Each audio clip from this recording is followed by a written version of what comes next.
Hello and welcome everybody. Welcome back to our June 2-day Somatic Trauma Healing Summit. My name is Allison and I am your host for this session.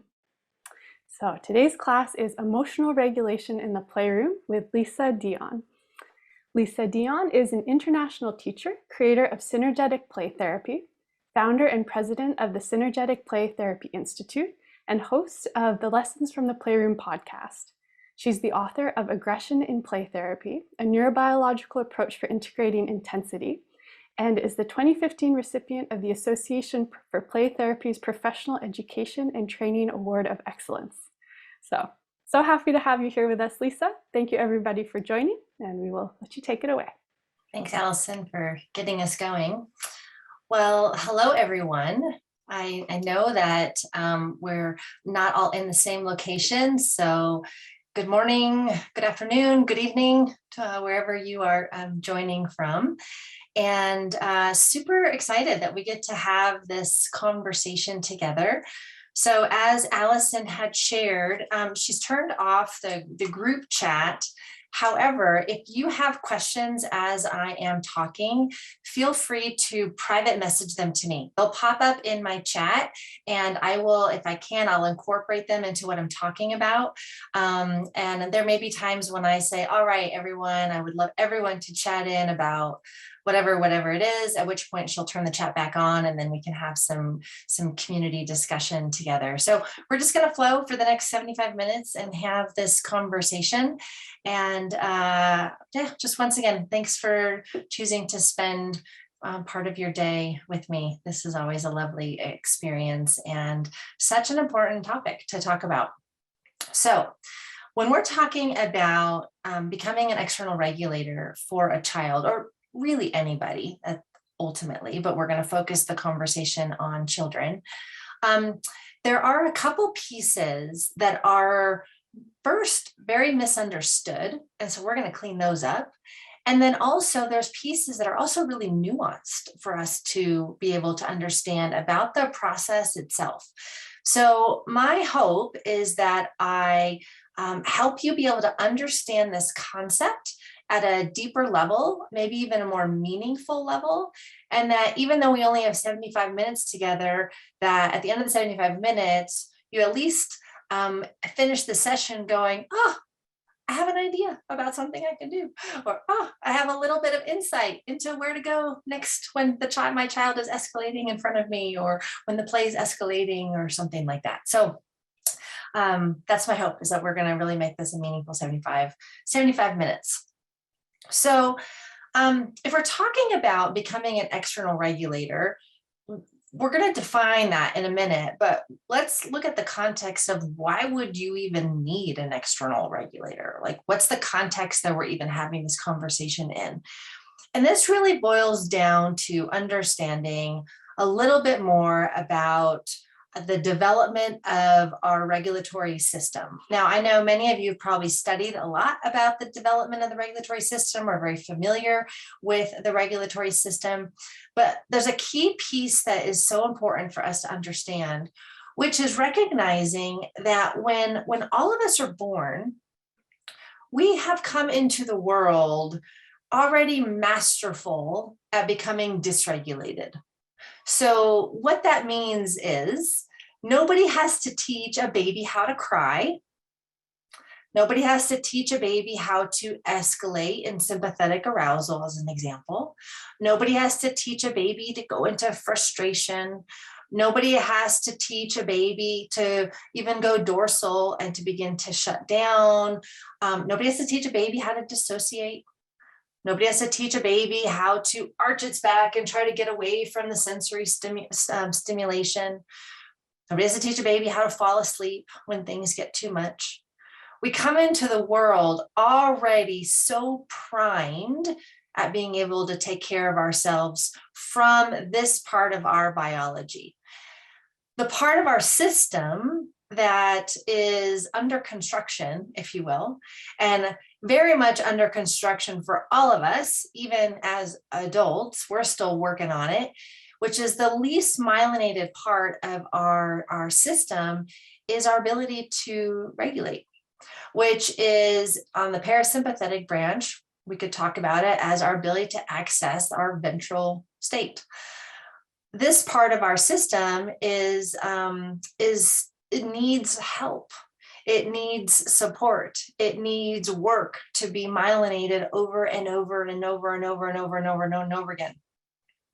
So really, when we're talking about becoming an external regulator for someone else, what we're really saying is this, that the other person, so in this case, the child, has become activated, and they've become activated in sympathetic or dorsal response.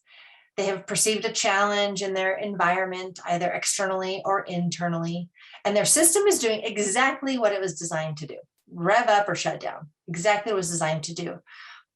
But they don't know how to integrate the intensity, and they don't know how to come back to themselves. It's an interesting nuance to think about. When we get dysregulated, we disconnect from ourselves. We have to disconnect in order to take the challenge on to some degree. But in that disconnection, we lose our ability to some degree, and in some moments, a large degree, to be able to have self-governance or governance over the activation that's happening. So that's the stage that we're setting here for this conversation. So this can look like, now I know many of you are joining me and you're listening to this conversation from a clinical lens. Some of you are listening from a parent or a caregiver lens as well. So I'm going to give examples for both, because it may be meaningful depending on where you are and how you are listening and filtering the information. So in the playroom, that looks like the play itself is starting to bring up a lot of feeling. And when I say a lot of feeling, maybe there's large waves of anxiety. Maybe there's sadness that's emerging in the play. Maybe there are waves of overwhelm that are emerging, or waves of hypervigilance that are emerging. But the system is getting activated. It's being demonstrated through the play. The play is also bringing it to life. And now in the clinical space, there's these emotions. That's one example. From the example of being a parent or a caregiver, or grandma, someone messaged me and said, and grandma too, right? And or a grandparent, or anyone who's in some kind of a caregiver role. This could look anything from your child at home is starting to withdraw and they're shutting down, and you're having a hard time connecting with them because they're shutting down into withdrawal. It could look like the child is feeling anxious and they don't want to go to school because they've got that test that day, and it's so overwhelming for them to think about going to school and taking the test. It could be that they are so mad because they got orange juice instead of apple juice put on the table for them, and they're going into escalation because that is just not what they wanted this morning, right? So the idea being that the child is perceiving a challenge in some way, and the challenge emerges in their memories, in their thoughts, in their somatic experiences in their body, and also in their feelings. So I want to expand on this just a little bit, because it'll make the rest of the conversation even more meaningful as we get into the nuances as we start to put this together here. I'm talking here about the brain perceiving challenges. And one of the things that I outline in a lot of my work, and some of you who have listened to my Lessons from the Playroom podcast have probably heard me talk about this. And if not, you can go grab the episodes where I do talk about this a lot. But I do talk about that there are 4 primary things that the brain is scanning for in the environment to determine whether or not there's a challenge. I'm not going to get into all 4. I'll mention them, and then I'm going to focus on one of them for the purpose of this conversation. But the 4 primary things that we're scanning for to determine whether or not things feel safe in the environment or whether there's a challenge in the environment are physical safety, perceptions in the unknown, incongruence in the environment, and shoulds and unmet expectations. So I'm going to say that again. Physical safety, perceptions in the unknown, incongruence in the environment, and shoulds and unmet expectations. The one that we're going to focus on is incongruence in the environment. Okay, so here's the deal. As we move through the world, and our brain is tracking these 4 things, because these 4 things are letting us know where, if there's a challenge or not in the environment. So as we're tracking these, our brain wants things to make sense. Our brain needs to have the order and the organization, and it's tracking different patterns in the environment. In fact, the mirror neuron system in the brain is really trying to grab hold of the different patterns and sequences of behavior and trying to make meaning and understanding what's going on in the environment. So when something occurs in the environment and it doesn't add up, right? It's off. It doesn't make sense. It lands internally for us as incongruence in the environment. So when we're talking about incongruence in the environment, what often happens is when we register this, all of a sudden there's a, ooh, wait a second, something's off here kind of an experience, as well as often accompanied by some anxiety. I'll give you all an example you can all relate to. You've all been in situations where someone was talking about you, and you walked into the room 2 minutes after they were talking about you, and you know that they were talking about you. Yes, we all know that one.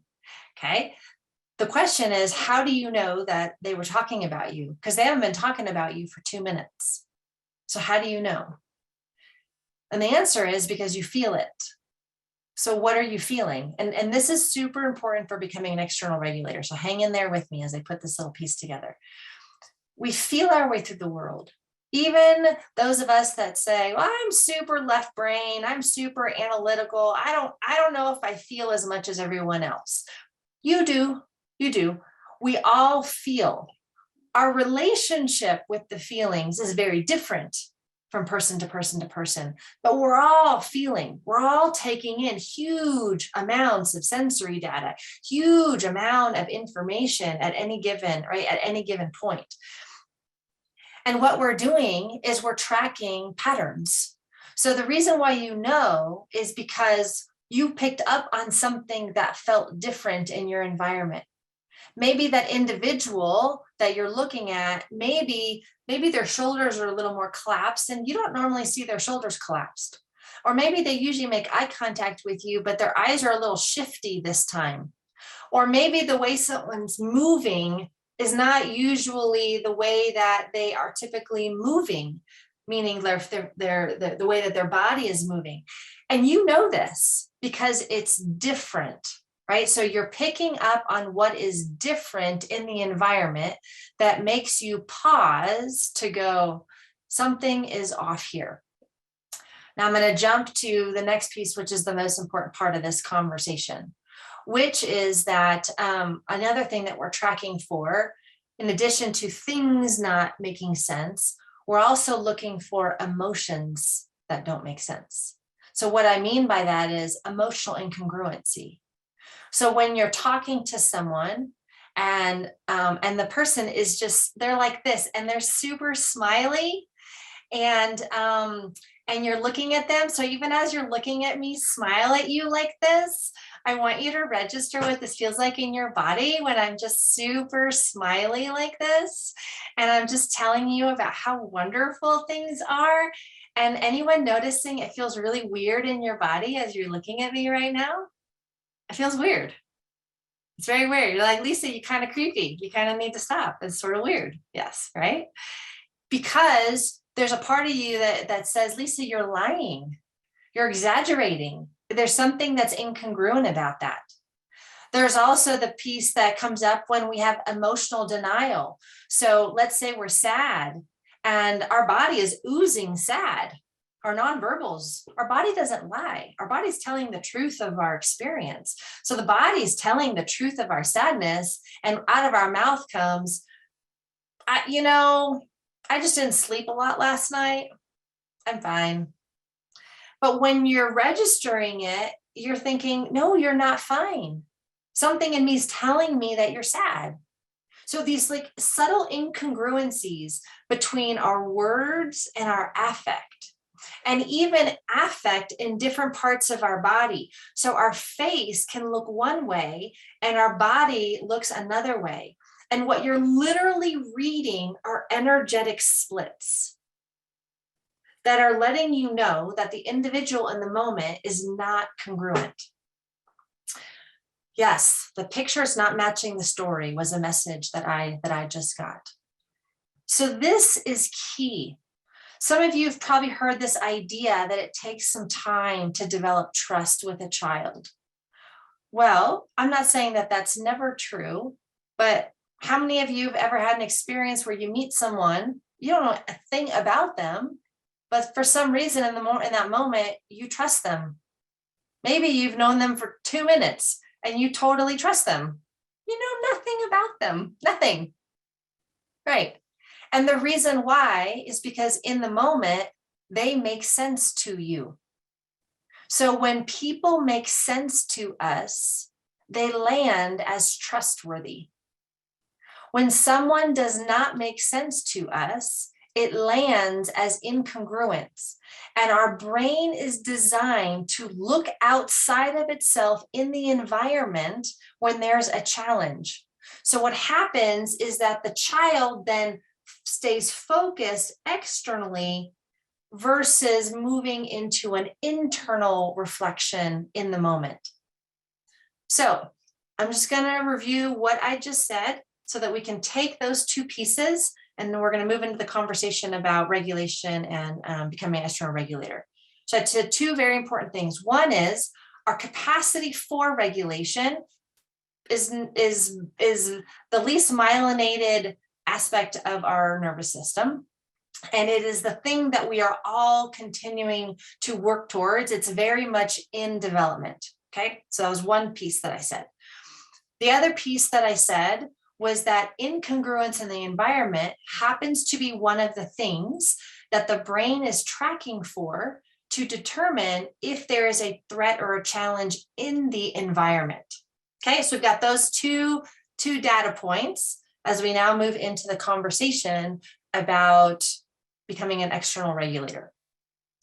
So if the idea here is that the child is becoming dysregulated, either in the playroom through the play or the story, or, at the grocery store or in the car or wherever it is, what the child is really asking for is support on accessing the part of them that is least developed. They're basically saying, can you help me regulate right now? I don't know how to regulate this state inside of me. I don't know how to access a part of me that can have governance over this activation. But if we're talking about then the goal is regulation, we need to talk about the number one myth about regulation. So if you're taking notes, please write what I'm about to say down. Probably the most important part of our whole conversation. And that is that regulation does not mean calm. I'm going to say that again. Regulation does not mean calm. We have been taught that regulation or to regulate means to calm down. That is not what regulation means. In fact, calm is not even the goal of regulation. Some of you might be scratching your head right now, okay? What regulation means, or to regulate, means to connect. I'll take a sip of water. There's a question around when I say child, can we also apply this to adults? Yes. Anyone with a nervous system, including animals, by the way. Yes. Okay. Okay. Regulation means to connect. It means to have a mindful moment of connection to yourself. In a moment of mindful awareness It allows you to connect to yourself. You in those moments are able now to access your ventral state. In fact, the simple act of mindful awareness accesses your ventral state. As you access your ventral state, which is the part of you that is able to bring some governance into the activation, you now give access to yourself into your prefrontal cortex. As you give yourself access into your prefrontal cortex, you are now able, to some degree, be able to think more clearly, be able to make a conscious choice. You're able to notice your own breath a little bit more, feel a little bit more poised inside, feel more grounded inside, etc., etc. Okay? Here's the absolute coolest part about understanding the nervous system. You can be regulated and dysregulated at the exact same time. So what does this mean? This means I'm having a moment where I'm feeling anxious, and all of a sudden I become mindfully aware that I'm feeling anxious, and I take a breath. I am still anxious. I'm not calm, but I am now beginning the journey of connecting to myself while I'm feeling anxious. All of those things that I just described, the being able to think more clearly, can even make eye contact a little bit more, being able to feel my breath, feel more grounded, etc., etc. We can do every single one of those while activated. You can do all of those and be mad. You can do all of those and be sad, overwhelmed, frustrated, helpless, in despair, etc., etc., etc., etc. So when we're talking about regulation, the goal is not calm. Calm is just one state of the nervous system. And when we emphasize calm, what it does is it says that all the other states are somehow less than, and that is so far from the truth. Every single state is purposeful. So the goal of regulation is, how do I learn how to connect to myself in the midst of any emotion that I have? I'm going to say that again. The goal of regulation is, how do I learn how to connect to myself in the midst of my activation? It's not about making it go away. It's not even about calming it down. Although I will say that the calming, right, the calming of it, or the experience of the calm, can ultimately be a byproduct of, right? So I'm getting some great feedback in here, and I just want to check this out. One of the messages is that it sounds like I'm speaking really loudly. Am I really loud for all of you? Because I definitely don't want to be shouting as I'm talking. Okay, so maybe for those of you, maybe do a little bit of a volume adjustment on that. Okay, perfect. Thank you for, just wanted to attune to all of you and make sure that there wasn't something that was happening on my end. Okay, all right. Okay, so let's all take a breath and practice having a mindful moment of awareness to ourselves. Okay, so we'll just do the breath. So what I want you to do is, I want you to take a breath. And again, not for the purpose of calming yourself down, but simply for the purpose of you noticing. So take a breath and simply notice what is happening in your own experience. Notice your heart rate. Notice if you're a little sympathetically activated. Notice if you're going a little dorsal. And just notice. That is regulation. The reason why this is so important is because there's so many messages that tell us when a child is starting to get dysregulated in front of us, the thing that they need more than anything is a calm adult. good luck. I'm just going to say that. I'm going to say good luck. And the reason why I'm going to say good luck is because you're not designed to be calm when someone gets activated in front of you. And so what I hear from people over and over and over again is the frustration and the guilt and the shame of trying to pull something off that they can't pull off, thinking that somehow they can pull it off. So this nuance is super, super key. It's not about calming, it's about connecting, right? It's about attuning to yourself in the midst of the activation. That is what the regulation is about. And that is the goal with the child when the child is also starting to get dysregulated. It's not about calming them down. It's not even about making them stop. It's about teaching them how to connect to themselves in the midst of the activation that they are experiencing. I'm going to define resiliency as how quickly we come back when we disconnect in our dysregulation, right? How quickly we come back. I like to talk about it as come back home when we start to get activated and dysregulated, which again has nothing to do with calm. It's about connection. I'm also going to define emotional intelligence as the ability to be with our emotions. I'll say that again. The emotional intelligence quota is the ability for us to be with our various emotions. But when we are highlighting and emphasizing calm, we're actually skipping where all of the work is.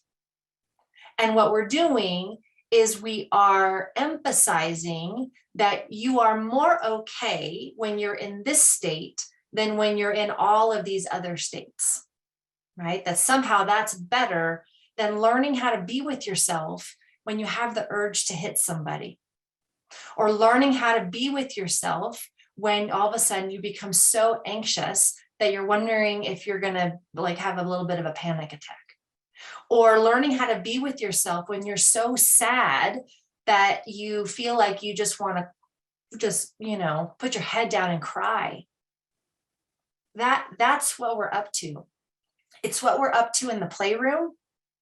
It's what we're up to when we are also working with our own children outside of the playroom.